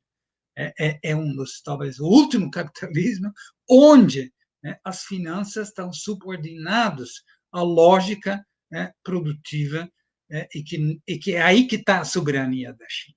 Quando eu falei para vocês como o país como o Brasil tão frágeis na soberania, não pelas ameaças, ataques de mísseis, mas ataques especulativos, o capital que entra e sai, né? E você lê os jornais hoje no Brasil, você vai ver, não, teto gasto, por quê? Porque tem saída de capitais, e não importa que nós discutimos aqui, que se discute no parlamento. Né? As pessoas olham, né, como é que vota esse Senado virtual. Então, essa é um dos aspectos, tem outros aspectos, porque mesmo quando a China abriu para o capital, e sempre aberto, desde Deng Xiaoping, quando optou por esse desenvolvimento capitalista, a China abriu para as multinacionais. Aliás, era um dos motores.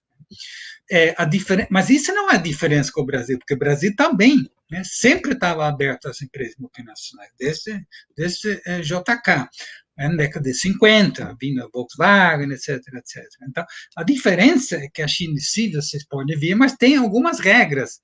Eu vou dirigir vocês, eu vou orientar vocês para que seus investimentos produtivos sejam subordinados a um projeto de desenvolvimento industrial tecnológico, né, a minha soberania. Né, e aproveitando essa margem de negociação. E essa é uma diferença com a abertura para a capital produtiva, existe igualmente no Brasil. Tem praticamente todos os setores da economia brasileira, com exceção de alguns, petróleo, mas isso também já está mudando, todos são dominados por empresas multinacionais. Então, mesmo no caso do soja, né, quais são as empresas dos fertilizantes, quais são as empresas traders? Né? Então, sim, eu acho que é uma disputa, rivalidade entre capitalistas, né? Apesar que,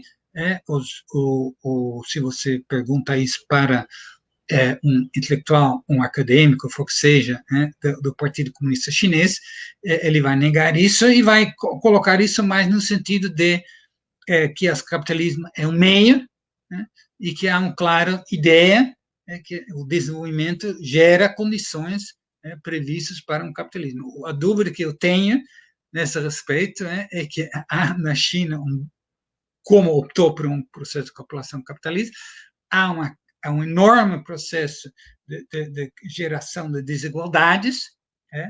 O Deng Xiaoping, na época, já dizia, não tem problema, alguns vão se enriquecer antes, né? Só que o problema é que estamos desde Deng Xiaoping, já 50 anos depois, e o resto se desenvolveu-se e saiu da pobreza, mas com certeza, o modelo chinês fez isso, mas as desigualdades sociais aumentaram muito. Então, em que momento essa transição do desenvolvimento para o socialismo, então, vai diminuir essas desigualdades, como a China vai lidar com as tensões sociais, já são outros 500. Né? O papel do Estado, sim, exatamente. Isso eu quero reforçar muito nos países ricos. Né?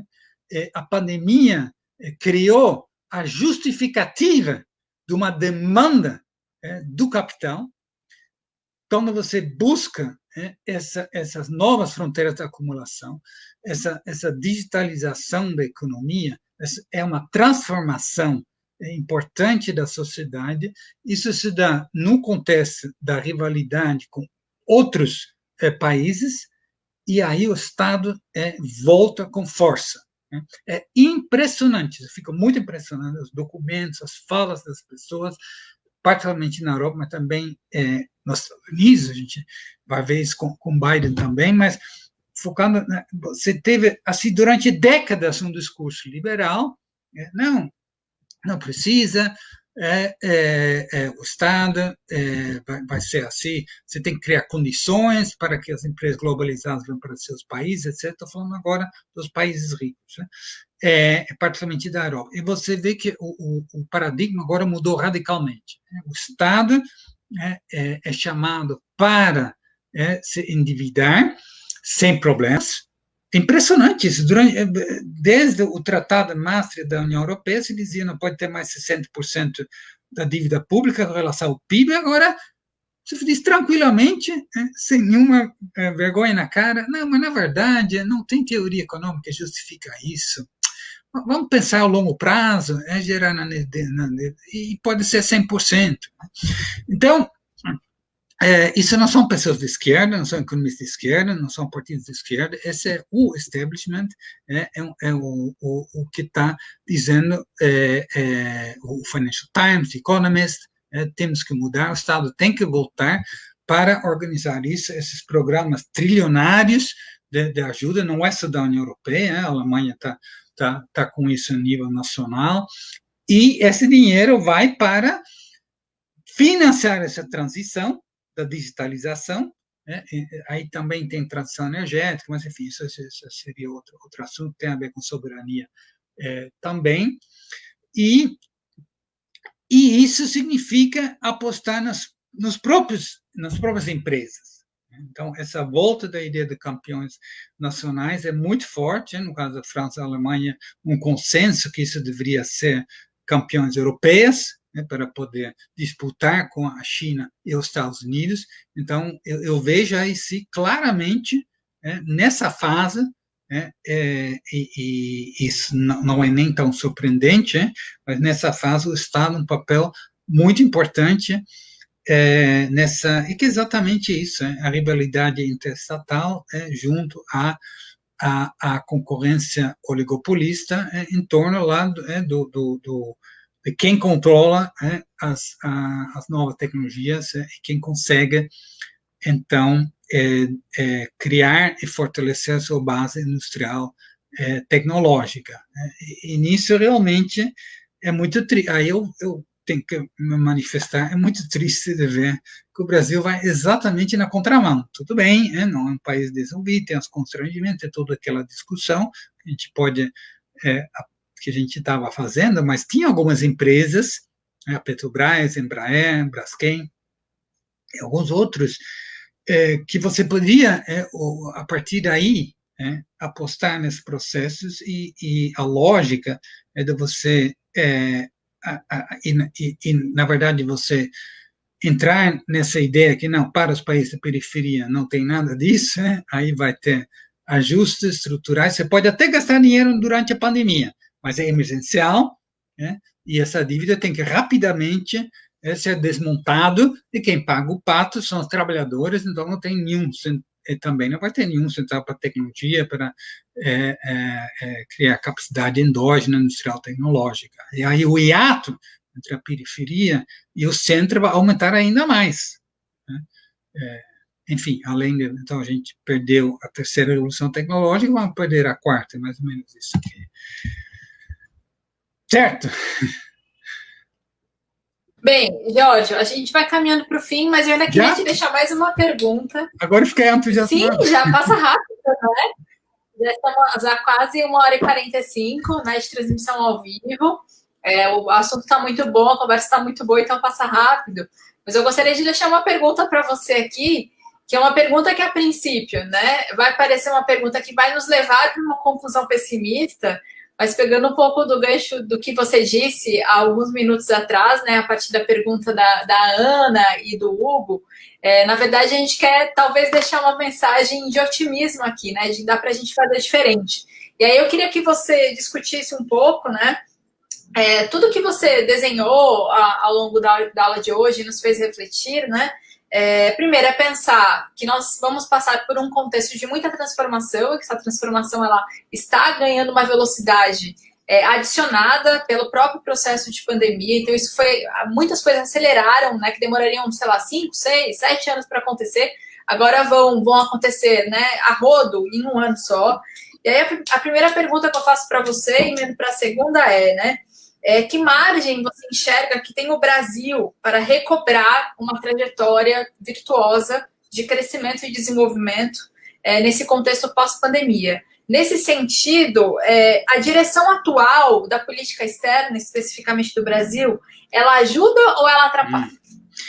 Veja, eu tentei... Bom, primeiro eu quero dizer assim, que eu achei muito interessante que a maioria das perguntas, né, eles foram exatamente com relação à preocupação com o desenvolvimento do país, né? E isso achei muito positivo, porque é para isso que a gente estuda a política internacional. O desafio que eu estava dando era exatamente mostrar essa relação. Mas, então, quando a gente fala política externa, eu volto ao que eu comecei a falar. Eu entendo a pergunta é para eu falar mal do Ernesto Araújo, etc. Mas não vou fazer isso. Eu só quero assim, enfatizar que o que precisa ser discutido é a inserção internacional do Brasil. É a forma, essa questão do modelo de exportação, essa questão da exportação de soja, a questão da venda, da tentativa de vender a Embraer, que só foi agora interrompido por causa da pandemia. A Boeing está com problemas financeiros, desistiu. A questão que aparece com o petróleo, né? O desmonte do papel da Petrobras, não o desmonte da Petrobras, a Petrobras continua uma grande empresa, mas o papel central, né, que a Petrobras poderia ter no desenvolvimento tecnológico, né? Isso tudo é relacionado à própria falta de buscar a criação de um polo, né, sul-americano para poder, enfim, participar dessa discussão sobre a reorganização da ordem global, em benefício das possibilidades dos países em desenvolvimento, né? Então, é muito mais do que simplesmente o que o Itamaraty fala ou não fala, né? Quase que um detalhe, né? É claro que a imagem do Brasil, veja, a imagem do Brasil ele é muito negativa na Europa, né? Aqui, aliás, aqui não sei, porque ainda estou no hotel quarentena, não falo ainda com ninguém. Mas na Europa, a imagem é muito negativa, né? Eu sou de lá, eu acompanho o Brasil desde a década de 80, eu moro no Brasil desde o início da década de 90, eu posso dizer que não há nenhum momento comparável, né, como o Brasil entrou de forma negativa, mas isso não se deve exatamente ao que o Itamaraty faz ou não faz.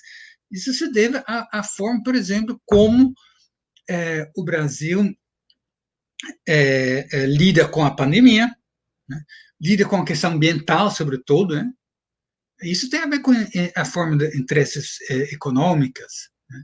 Depois o fato que o Itamaraty, não o Itamaraty, mas a cúpula do Itamaraty, que o Itamaraty já está esvaziado, na verdade, mas o ministro e os assessores internacionais, eles tentam defender isso, defender o indefensável, aí fica, aí tem que ser... Mas, veja, por exemplo, a relação com a China, ele não fala alinhamento com os Estados Unidos, mas a base desse governo são produtores de soja, né? Muitos deles financiaram a campanha do nosso presidente e estão muito felizes com o governo. E estes eles vendem para a China. Os Estados Unidos não compram a soja. Aliás, ele é um concorrente até.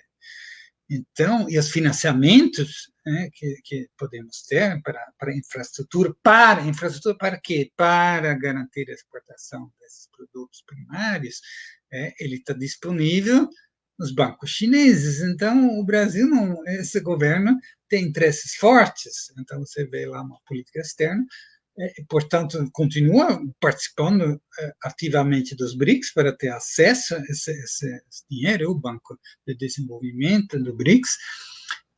Mas o que se perde é uma perspectiva, o que é diferente, né? Aí é gosto do freguês, na minha opinião, se perde essa perspectiva estratégica da relação com a China, que existiu, né? E que talvez poderia ter sido já explorado mais lá atrás, mas é uma perspectiva de questionar algumas lógicas no terreno internacional, etc., etc., e questionar a própria novas assimetrias na relação entre a América Latina e a China.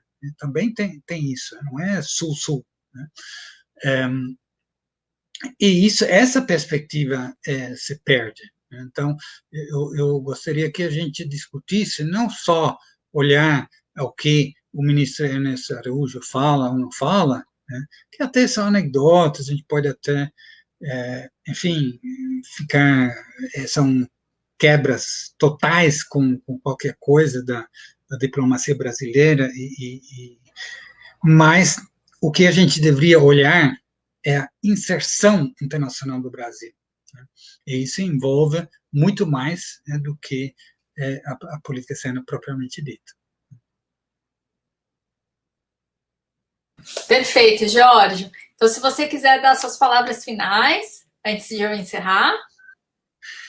Eu quero agradecer, acho muito bom o interesse nesses assuntos, as perguntas, exatamente focando na questão e então como isso se relaciona com o desenvolvimento. Espero que tenha deixado algumas ideias claras da soberania, a soberania relacionada a um projeto industrial desenvolvimento tecnológico, um desenvolvimento industrial tecnológico, que, por sua vez, garante essa mesma soberania, essa complexidade, e que está no mundo, onde você tem uma rivalidade internacional, uma disputa entre oligopólios, o papel da digitalização.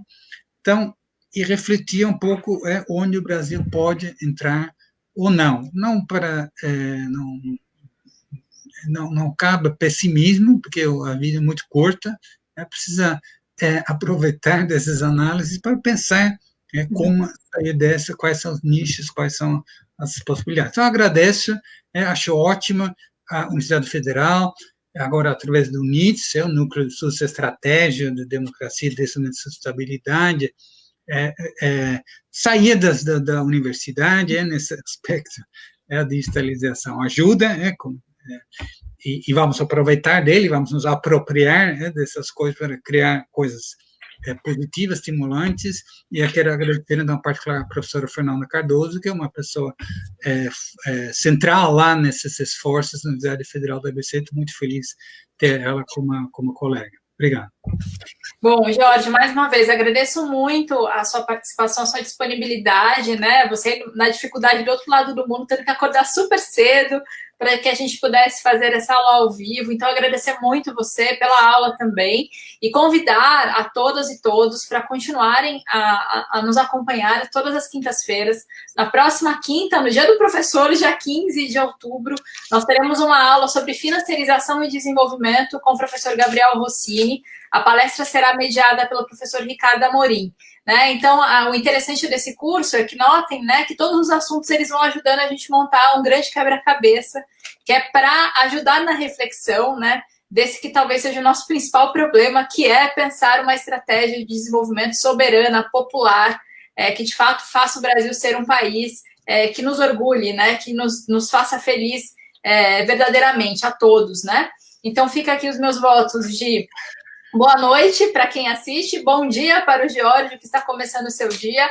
Agradecer o apoio do Pedro e do Márcio, da Escola do Parlamento, a tradução em Libras do Felipe e da Milgis, né, que ajudam também a nós levarmos essa mensagem para todos e todos. Então é isso, na semana que vem estaremos novamente aqui nesse quadradinho.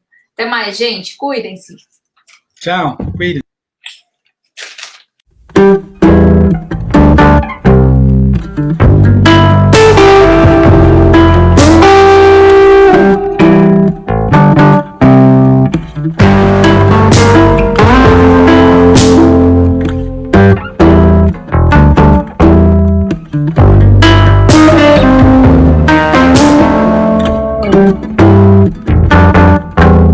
Obrigado.